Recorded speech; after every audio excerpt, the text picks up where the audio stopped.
갈멜산의 엘리야라고 하는 제목으로 하나님의 말씀 선포하겠습니다. 이삭의 우화에 박쥐 이야기가 나오고 있습니다. 오래전에 날짐승과 들짐승 사이에 큰 전쟁이 벌어졌습니다. 옆에서 구경하고 있던 박쥐가 들짐승이 이길 것 같으면 옆에 슬그머니 가서 자신의 앞발을 보여주면서 나도 당신들과 같은 편이다 라고 이야기했습니다. 그러다 날짐승이 우세할 것 같으면 그 옆에 슬그머니 가서 날개를 보여주며 나도 같은 편이다 이야기했습니다.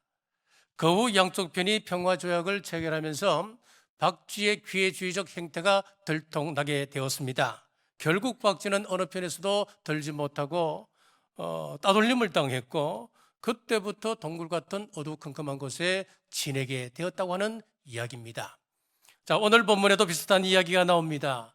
북이스라엘의 아합 왕이 통치하던 시절, 그때 북이스라엘에서 활동하던 선지자는 엘리야 선지자였습니다. 그 시대 이스라엘은 하나님을 떠나 바알을 섬기게 되었습니다. 광야 생활을 할 때는 여호와 하나님의 도우심이 필요했지만은 이제 가나안 땅에 정착하면서부터는 풍요의 신, 비의 신 바알신을 섬겨야 된다고 생각했습니다. 참다 못한 우리 하나님께서 3년 6개월 가뭄을 내리셨습니다. 백성은 도탄에 빠졌고 백성들의 민심은 흉흉해졌습니다. 그런데 한심한 것은 아합과 이스라엘 백성들이 완전히 거꾸로 생각하고 있었다고 하는 사실입니다. 하나님이 진노하신 것인데 엉뚱하게도 바알신이 진노했다라고 착각하고 있었습니다. 하나님의 징계로 받아들여야 회개하고 바알신에게서 멀리 벗어날 수 있었을 텐데 거꾸로 바알신이 진노하고 있다라고 생각하고 있으니까 더욱더 바알신에게로 가까이 가는 것이었습니다. 자, 이런 상황에서 엘리야가 나서서 바알과 아세라 선지자 850명과 치열한 영적 전투를 벌여서 살아계신 하나님을 증거하였습니다. 우리가 신앙생활을 하면서 가장 중요하게 생각해야 할 것이 하나 있습니다. 그것은 바로 신앙의 순수성이라고 하는 것입니다. 박쥐처럼 회색 신앙이 되어서는 안 되는 것입니다. 그래서 성경은 신앙생활을 부부 관계로 비유하곤 합니다. 부부 관계에서 가장 중요한 것이 무엇이겠습니까? 순수 아니겠습니까? 순결인 것입니다. 신앙생활에서도 이 순결성은 무엇보다 중요합니다. 오늘 이 시간 말씀을 통하여서 우리 자신의 신앙을 점검해보고 순결한 신앙 회복하시기를 주님의 이름으로 축복합니다. 첫째, 백성이 머뭇거리는 이유입니다. 21절입니다. 엘리야가 모든 백성에게 가까이 나가 이르되 너희가 어느 때까지 둘 사이에서 머뭇머뭇하려느냐? 여호와가 만일 하나님이면 그를 따르고 바알이 만일 하나님이면 그를 따를지니라 하니 백성이 말 한마디도 대답하지 아니하는지라. 백성들이 머뭇거립니다. 여호와 하나님을 선택할 것인지 아니면 바알을 선택할 것인지 머뭇거리는 겁니다. 그런데 이상할 것 없습니다. 살아계신 하나님을 경험하기 전 명목상 그리스도인의 모습이 이와 같기 때문입니다. 오늘날 명목상 그리스도인들은 여호와가 참 하나님인지 무신론적 진화론이 진리인지 머뭇거립니다. 창세기 1장 1절에 보면 태초에 하나님이 천지를 창조하시니라. 자, 이 말씀을 교회에 오면 믿어지는데 학교 가면 믿어지지 않는 겁니다. 왜 그럴까요? 살아계신 하나님을 직접 체험한 경험이 없기 때문에 그런 것입니다. 그런데 하나님은 하나님을 체험하고 나면 이스라엘 백성들이 이렇게 달라집니다. 39절입니다. 모든 백성이 보고 엎드려 말하되 여호와 그는 하나님이시로다. 여호와 그는 하나님이시로다 하니, 이렇게 정확하게 기적을 체험하고 난 이후에, 하나님의 임재를 체험하고 난 이후에 이스라엘 백성들은 자신들의 입으로 하나님은 살아계신 하나님이시다 고백하기 시작했습니다. 한 걸음 더 나갑니다. 40절입니다. 엘리야가 그들에게 이르되 바알의 선지자를 잡되 그들 중 하나도 도망하지 못하게 하리라 하매 곧 잡은지라. 엘리야가 그들을 기손 시내로 내려다가 거기서 죽이니라. 여러분, 그렇습니다. 말로 고백할 뿐만 아니라 그들이 행동하며 나섰습니다. 그들이 하늘처럼 받들었던 이방 선지자들을 죽이기 시작한 것입니다. 하나님의 불을 체험한 것은 이토록 중요한 것입니다. 오순절 마가 다락방의 성령님의 역사가 왜 중요합니까? 그들이 성령님을 처음 하고 난 이후에, 하나님의 임재를 직접 보고 난 이후에는 그들의 삶이 완전히 달라졌습니다. 제자들이 얼마나 급쟁이였습니까? 그런데 성령 체험을 하고 난 이후에는 그들의 목숨을 초계처럼 내던지며 흔들리지 않았습니다. 머뭇거리지 않을 수 있었던 것입니다. 유명한 수학자 파스칼은 31세 때까지는 그저 그렇게 신앙생활을 했던 사람이었습니다. 집안이 가톨릭 집안이어서 그렇게 냉랭하게 신앙생활을 했던 사람이었는데 31세 때 성령님의 체험을 하게 되었습니다. 하나님의 임재를 체험하게 되었습니다. 너무나 놀랍고 위대한 체험이었습니다. 그는 그때 그 체험을 잊지 않기 위하여서 그때 그 체험을 양피지에 글을 옮겨 적었습니다. 그리고 그 양피지를 평소에 자주 있던 외투에 바느질을 해서 늘 그것을 품에 품고 다녔다고 이야기합니다. 그중 일부를 소개하겠습니다. 아브라함의 하나님, 이삭의 하나님, 야곱의 하나님, 철학자와 학자의 하나님이 아닙니다. 감격, 확신, 기쁨, 평화, 예수 그리스도의 하나님, 예수 그리스도의 하나님, 나의 하나님, 그리고 너희의 하나님, 너희의 하나님은 나의 하나님이 되리라. 나는 당신에게서 떠나 있었습니다. 생수의 근원이신 옛 하나님을 버렸습니다. 나의 하나님, 어찌하여 나를 버리셨나이까? 이제 나는 영원히 당신을 떠나지 않겠습니다. 나는 당신을 저버리고 피하고 부인하고 십자가에 못 박았습니다. 이제 나는 절대로 당신에게서 떠나지 않겠습니다. 일체의 모든 것을 기쁘게 포기합니다. 그가 하나님을 체험한 이후에 그는 이 신앙에서 떠나지 않았습니다.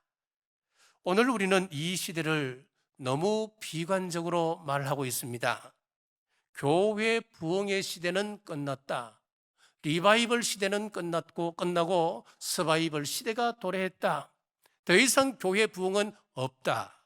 온통 비관적인 전망이 가득합니다. 그러나 시대는 언제나 아꼈습니다. 한번 역사를 되새겨 보십시오. 항상 아꼈습니다. 오늘 우리가 말씀을 나누고 있는 오늘 이 본문의 말씀, 이 시대도 마찬가지였습니다. 지금 이 시대와는 비교할 수 없이 악한 시대였습니다.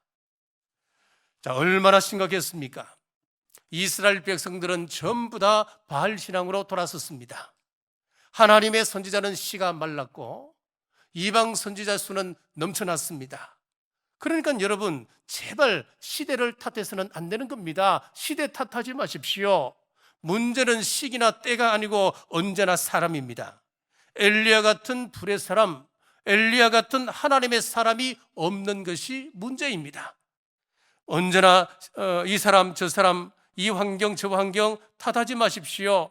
하나님 앞에 붙잡힌 사람, 그 한 사람이 내가 되기를 소원해 보십시오. 엘리야와 같은 하나님의 사람, 엘리야처럼 기도하는 사람, 엘리야처럼 축복의 통로가 되는 사람이 필요한데 여러분이 그 사람 되시기를 주님의 이름으로 축복합니다. 자, 우리 말씀을 보십시오. 얼핏 보면은 지금 이스라엘 백성들에게 가장 필요한 것은 물 아니겠습니까? 가뭄 해갈이었습니다. 그런데 하나님은 이 문제를 가장 심각하게 보고 계신 것 같지가 않습니다. 하나님은 하늘에서 비를 내리는 것이 우선이 아니고 비 대신에 불을 내리시는 것이었습니다. 여기 우리 기독교의 신비가 있습니다. 영적 문제의 해결이 육적 문제의 해결에 앞선다고 하는 겁니다. 우선시된다고 하는 것입니다. 내가 직면한 문제를 보십시오. 취업에 문제가 있습니다. 사업이 망해갑니다. 어렵습니다. 하지만 그보다 훨씬 심각한 문제는 냉랭한 가슴, 빈들의 마른 불같이 시들은 이 가슴이 성령님의 불을 체험하는 것입니다. 그렇습니다. 성령 불타음의 비가 내리듯이 심령이 회복되어 육적인 문제도 해결 안 받는 여러분 되시길 주의 이름으로 축복합니다. 자, 둘째는 12돌을 쌓은 이유입니다. 30절에서 31절입니다. 엘리야가 모든 백성을 향하여 이르되 내게로 가까이 오라. 백성이 다 그에게 가까이 가매 그가 무너진 여호와의 제단을 수축하되 야곱의 아들들의 지파의 수요를 따라 엘리야가 돌 12개를 취하니 이 야곱은 옛적에 여호와의 말씀이 임하여 이르시기를 내 이름을 이스라엘이라 하리라 하신 자들아. 백성들이 바알 신앙으로 다 돌아섰기 때문에 예배가 무너졌습니다. 예배를 드리지 못하니까 예배를 드리는 제단이 무너져 버렸습니다. 그래서 엘리야는 가장 먼저 단을 수축했습니다. 우리의 상태를 잘 한번 진단해 보십시오. 각자 문제가 있을 것입니다. 이 세상에 문제 없는 가정, 문제 없는 사람 단 한 가정도 단 한 사람도 없습니다. 문제가 보일 때 말씀의 제단, 기도의 제단, 무너진 경건의 제단을 쌓는 것부터 시작해 보십시오. 내가 당면한 문제 세상 방법으로 이길 수 있다라고 생각하십니까? 천만의 말씀입니다. 안 됩니다. 우리는 여호와 하나님을 나의 힘으로 삼는 사람들입니다. 그러니까 무너진 말씀의 제단, 무너진 기도의 제단, 무너진 경건의 제단이 회복되어야 그로부터 하나님의 임하심, 우리 하나님의 도우심이 시작될 수 있는 것입니다. 다윗이 골리앗 앞에서 이길 수 있는 방법이 무엇이었습니까? 우리 하나님의 도우심을 받는 방법밖에 없었습니다. 하나님의 도움을 받는 방법이 무엇입니까? 기도의 제단입니다. 말씀의 제단을 회복하는 것입니다. 자, 엘리야가 돌로 제단을 쌓습니다. 엘리야는 10개의 지파가 소속되어 있는 북이스라엘에서 활동하는 선지자였기 때문에 그가 제단을 쌓을 때에 10개 돌을 가지고 쌓아도 충분하지 않겠습니까? 그런데 10개 돌이 아니라 12개 돌을 가지고 제단을 쌓는 것이었습니다. 31절을 다시 읽겠습니다. 야곱의 아들들의 지파의 수요를 따라 엘리야가 돌 12개를 취하니, 여기서 돌 12개라고 하는 것은 이스라엘의 12지파를 이야기합니다. 이스라엘은 남유다와 북이스라엘, 당시에는 완전히 분단된 나라였기 때문에 정치적으로는 완전 별개의 나라입니다. 그런데 엘리야는 남유다의 2개 지파까지 합쳐서 12개 돌을 가지고 제단을 쌓는 것이었습니다. 이 말씀은 오늘 우리 한국에 주시는 말씀이라 믿습니다. 우리는 과거 이스라엘 백성들처럼 남과 북이 분단되어 있는 나라가 되었습니다. 그래서 우리 많은 기독교인들 기도 제목 가운데 평화 통일을 위한 기도 제목이 들어가는 겁니다. 지금 북한 땅에는 교회 재단이 무너졌습니다. 무너진 북한 교회를 위해서 우리는 기도해야 합니다. 북한을 위하여 기도하지 않는다면 북이스라엘 지파 수만큼만 돌을 쌓는 것과 똑같은 것입니다. 지금 북한의 실상을 보십시오. 전 세계에서 유일하게 인간을 신으로 숭배하는 나라입니다. 평양이 어떤 곳이었습니까? 대부흥운동이 일어난 곳, 동방의 예루살렘이라고 하는 별명이 붙었던 곳이었습니다. 당시에 이 나라와 이 민족을 위하여 눈물 뿌리며 피 뿌리며 기도했던 수많은 선진들이 있었던 곳이 평양이었습니다. 하지만 지금은 서방 언론들에게 종교의 자유가 있는 양 포장하려는 선전용 가짜 교회만 있을 뿐입니다. 그러나 인권이 박탈된 매발한 그 땅에 아직도 기도하는 사람들이 있습니다. 지하 교회에서, 가정에서 눈물 뿌리며 몰래 기도하는 성도의 수가 20만 명 정도가 된다고 추산하고 있습니다. 성경이 없어서 손으로 필사하여 성경을 읽고, 찬송가가 없어서 찬송가 가사를 듣고 그것을 노트에 적어서 노래를 부릅니다. 마음 놓고 예배할 수도 없고 큰 소리 내어 기도할 수도 없습니다. 가정교회가 근근히 명맥을 유지하고 있습니다. 사랑하는 여러분, 기도하실 때에 12개 돌을 쌓은 엘리야의 마음으로 북한 교회 회복을 위하여 기도하는 우리 남북교회 모든 성도님들 되시길 주님의 이름으로 축복합니다. 세 번째, 물을 부은 이유입니다. 32절에서 35절입니다. 그가 여호와의 이름을 의지하여 그 돌로 제단을 쌓고 제단을 돌아가며 곡식 종자 두세 알을 둘 만한 도랑을 만들고 또 나무를 버리고 송아지의 각을 떠서 나무 위에 놓고 이르되 통 넷에 물을 채우다가 번제물과 나무 위에 부으라 하고 또 이르되 다시 그리하라 하여 다시 그리하니 또 이르되 세 번째로 그리하라 하여 세 번째로 그리하니 물이 제단으로 두루 흐르고 도랑에도 물이 가득 찼더라. 얼핏 보면은 이 말씀이 이해가 되지 않습니다. 지금 하늘에서 불이 내려와서 재물을 불사해야 되는데 물이 아니고 불이 아니고 지금 물을 뿌리는 겁니다. 이해되십니까, 여러분? 그리고 3년 6개월 동안 가뭄이 들었기 때문에 지금 이스라엘 백성들에게 가장 필요한 것은 불이 아니라 물입니다. 지금 물이 곧 생명입니다. 생명 같은 그 물을 낭비한다. 누가 그것을 용납하겠습니까? 그런데 32절을 보니까 그가 여호와의 이름을 의지하여 그랬습니다. 12개의 돌을 가지고 제단을 쌓은 것도 그가 여호와의 이름을 의지하여, 그리고 제단 위에 제물 위에, 그리고 그 제단의 그 도랑 사이 도랑에다가 지금 물을 붓는 것도 여호와의 이름을 의지하여입니다. 이것이 왜 믿음의 행동일까?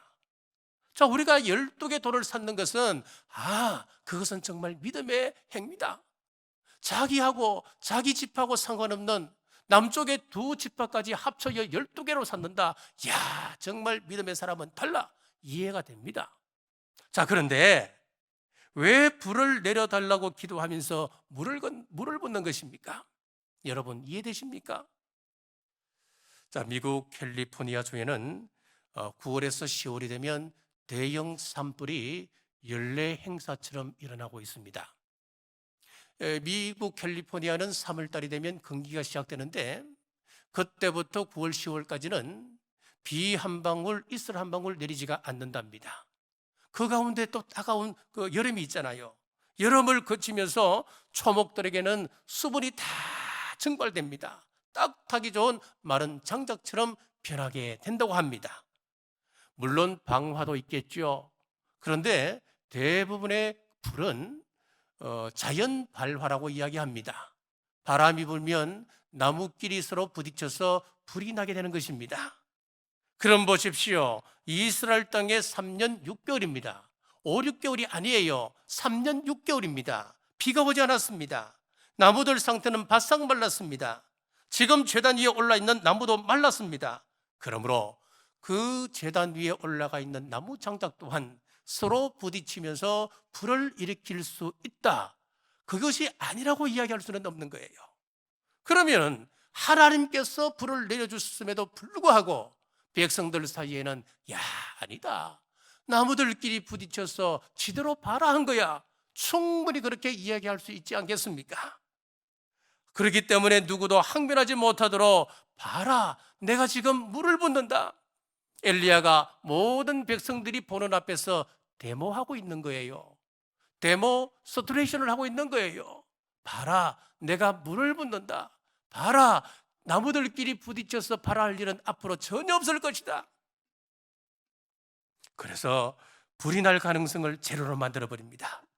저 같으면 그럴 것 같아요. 아이고, 하나님, 두렵습니다. 염려됩니다. 나무 장작들끼리 부딪혀서라도 불이 나면 좋겠습니다. 충분히 그럴 것 같습니다.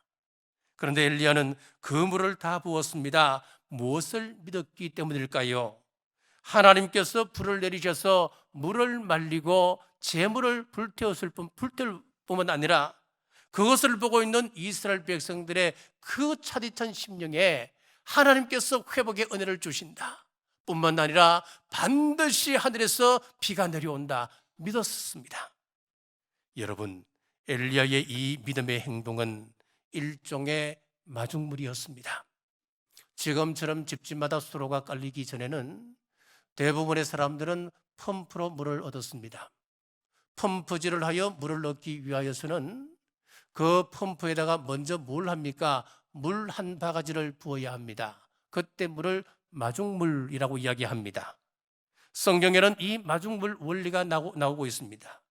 오병이어 기적에 이 마중물 원리가 나오는데 그 아이가 가지고 있었던 것은 무엇이었습니까?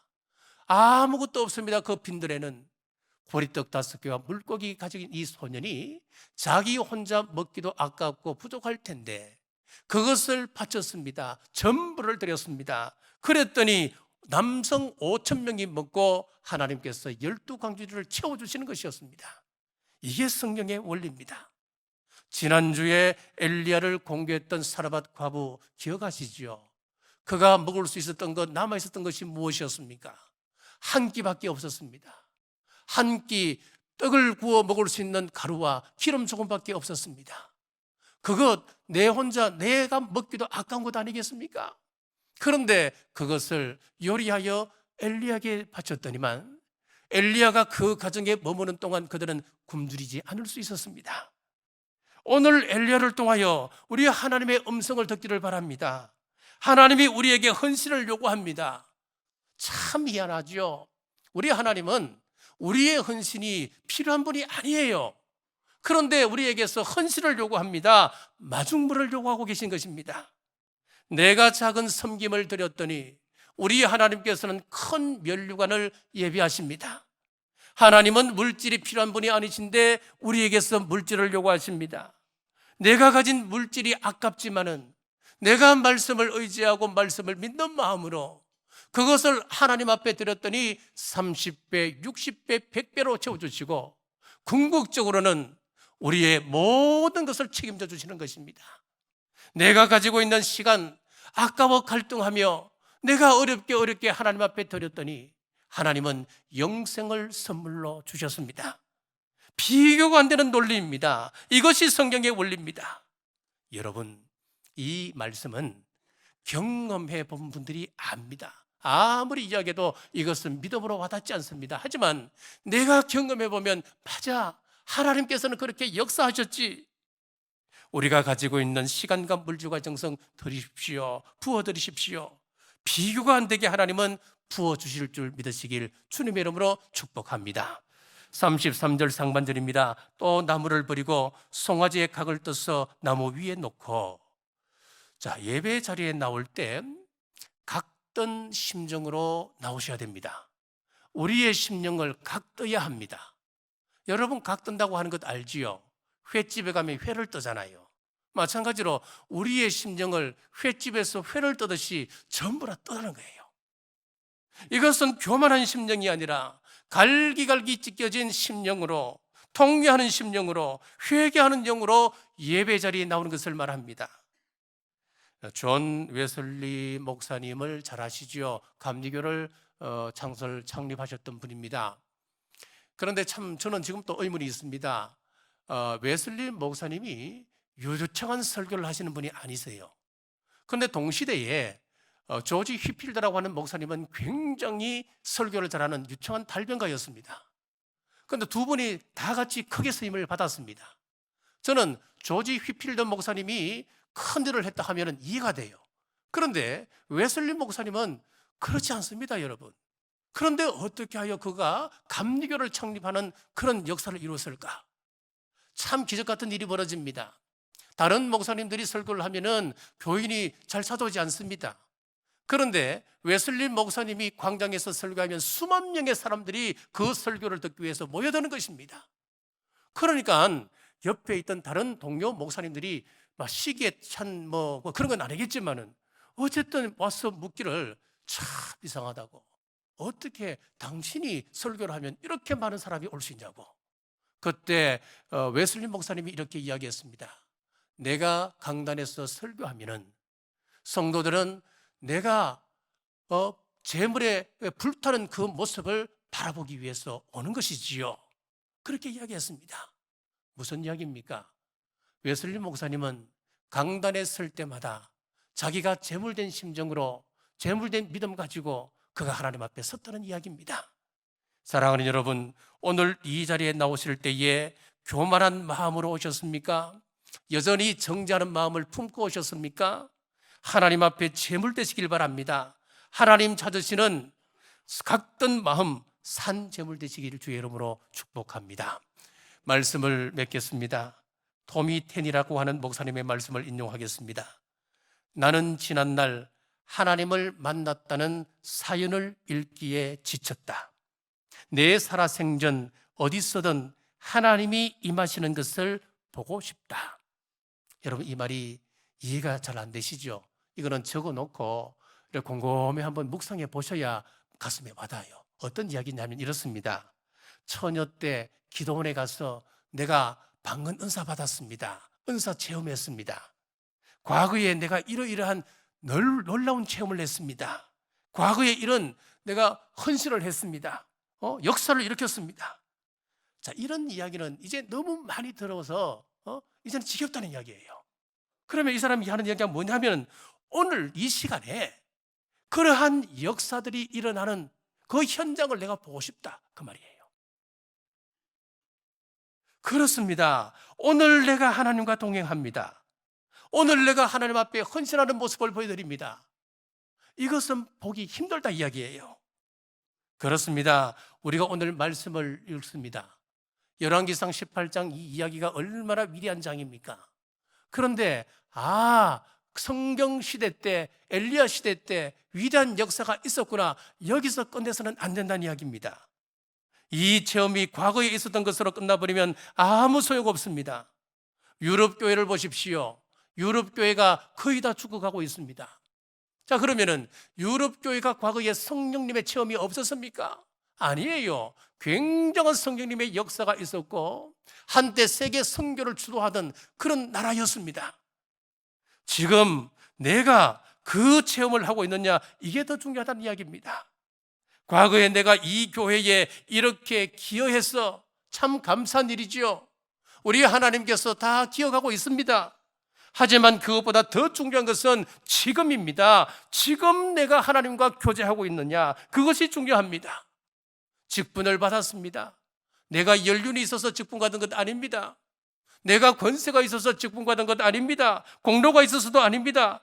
지금 내가 그 직분 가지고 하나님과 함께 역사하며 하나님의 교회를 세워가고 하나님의 이름을 위하여 지금 살아가고 있는가, 이게 더 중요하다는 이야기입니다. 유럽 기독교는 무서울 정도로 쇠퇴하고 있지만은 기적 같은 일이 아프리카에서 벌어지고 있습니다. 아프리카에서는 성령님의 바람이 불고 있습니다.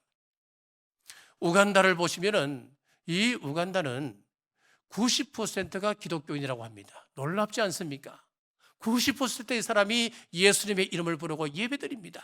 그래서 그 나라는 대통령이 되면 성경책에 손을 얹고 선사하는 그런 나라가 되었습니다.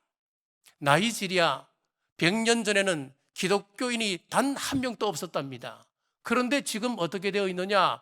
기독교인이 46%가 되어 있는 놀라운 역사가 일어나고 있습니다. 지금이 중요합니다. 나에게 일어나는 역사가 지금 중요합니다. 욥기 42장 5절에서 6절에 욥이 말합니다. 내가 주께 대하여 귀로 듣기만 하였사오나 이제는 눈으로 주를 배움나이다. 그러므로 내가 스스로 거두어드리고 티끌과 제 가운데서 회개하나이다. 옛날에는 내가 귀로 들었지만은 내가 지금 내 눈으로 직접 하나님을 봅니다. 주를 배움나이다. 이 고백이 우리의 고백이 되시기를 주님의 이름으로 축복합니다. 기도하겠습니다. 하나님, 오늘 엘리야를 통하여 말씀하심을 감사합니다.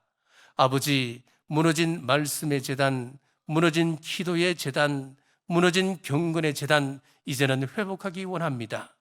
엘리야가 제단에 물을 부은 것은 불을 내려 태우리라고 하는 믿음이 있었기 때문입니다. 마중물이었습니다. 마중물을 요구하시는 주님의 요구에 아까워서 내 시간과 물질을 드리지 못합니다. 주님, 오늘 말씀이 우리에게 도전이 되기를 원합니다. 하나님께 부어드리고 하나님의 놀라운 축복을 누리게 하여 주옵소서. 엘리야는 북이스라엘에 속했지만은 12지파가 다 영적 주님의 자손임을 알고 12돌로 제단을 쌓았듯이 북한의 교회들이 회복되도록 역사하여 주옵소서. 다시 오실 예수님 이름으로 간절히 기도드리옵나이다. 아멘.